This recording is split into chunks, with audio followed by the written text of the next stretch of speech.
निमिषा को लेकर भारत के लिए यमन से एक राहत की खबर आ जाए। यमन में निमिषा की फांसी टल गई है।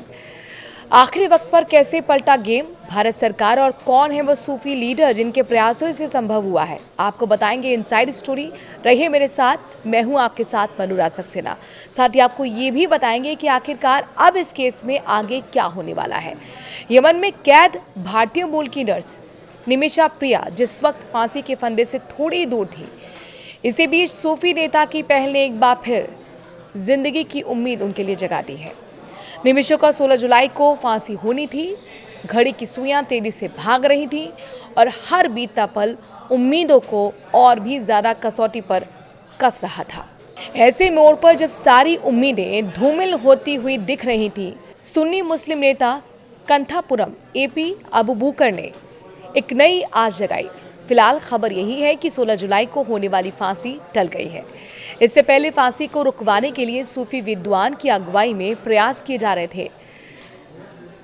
मीडिया रिपोर्ट्स के मुताबिक प्रमुख विद्वान और सूफी नेता शेख हबीब उमर बिन हाफिज के प्रतिनिधियों और यमनी नागरिक तलाल अब्दो मेहदी के परिवार के बीच मंगलवार को धमार में होने वाली बैठक के बारे में बताना शुरू किया गया। कहानी शुरू होती है 2017 से, जब निमिषा प्रिया पर अपने यमनी व्यापारिक साझेदारी तलाल अब्दो मेहदी की हत्या का आरोप लगा। ये घटना यमन में हुई थी और कानूनी प्रक्रिया के बाद 2020 में उसे फांसी की सजा सुनाई गई। उसकी अंतिम अपील भी 2023 में खारिज हो चुकी थी। पलक्कड़ केरल की नर्स अब यमन की राजधानी सना की एक जेल में बंद है और उसका परिवार हर पल हर सांस उसकी रिहाई की दुआ कर रहा है। भारत सरकार ने भी अपनी तरफ से हर संभव प्रयास किए, लेकिन यमन की जटिल और अस्थिर स्थिति के कारण ज़्यादा कुछ कर पाना मुश्किल लग रहा था। सुप्रीम कोर्ट को केंद्र सरकार ने सोमवार को बताया था कि वो हर संभव कोशिश कर रहे हैं, लेकिन यमन की ज़मीनी हकीकत चुनौतियों से भरी हुई है। ऐसे में 94 साल के सूफी विद्वान कंथापुरम एपी अबू बकर ने साफ तौर पर मोर्चा संभाला। उनकी पहल पर एक और प्रमुख सूफी नेता शेख हबीब उमर बिन हाफिज के प्रतिनिधियों ने मेहदी के परिवार से संपर्क साधा। ये अपने आप में एक बड़ी सफलता थी, क्योंकि तलाल की हत्या केवल उसके परिवार के लिए ही नहीं बल्कि धमार क्षेत्र के कबायलियों और निवासियों के लिए भी एक बहुत बड़ा संवेदनशील और भावनात्मक मुद्दा था, और अब तक कोई भी परिवार से सीधे संपर्क नहीं कर पाया था। मुस्लियार के गहरे आध्यात्मिक प्रभाव के कारण ही ये पहली बार में संभव हो पाया।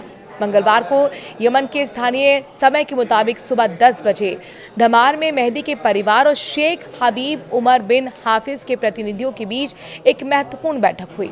सूत्रों के मुताबिक तलाल का एक करीबी रिश्तेदार, जो हुदैदा स्टेट कोर्ट का मुख्य न्यायाधीश और यमन की शुरा काउंसिल का सदस्य भी है, इस बैठक में शामिल हुआ। सबसे महत्वपूर्ण बात यह है कि वो शेख हबीब उमर के सूफी संप्रदाय का अनुयायी है, जिससे परिवार को मनाने की उम्मीद अब बढ़ गई। इस बैठक का मुख्य उद्देश्य मुआवजा स्वीकार करने के संबंध में अंतिम फैसले तक पहुंचना था। दूसरी ओर मुस्लियार ने यमन के अधिकारियों से 16 जुलाई को होने वाली फांसी को अस्थायी रूप से स्थगित करने का भी अनुरोध किया था। इन कोशिशों ने निमिषा और उसके परिवार की उम्मीदों को बढ़ा दिया है।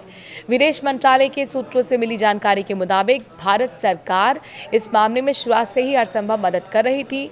हाल ही के दिनों में भारत सरकार ने निमिषा प्रिया के परिवार को दूसरी पार्टी यानी कि मृतक के परिवार के साथ कोई आपसी समझौता सहमति वाले समाधान के लिए और समय दिलाने के लिए खास प्रयास किए थे। इस मामले की संवेदनशीलता के बावजूद भारतीय अधिकारी लगातार स्थानीय जेल के अधिकारियों और अभियोजक कार्यालय के संपर्क में थे। इस बीच निमिषा प्रिया की फांसी को फिलहाल के लिए टाल दिया गया है।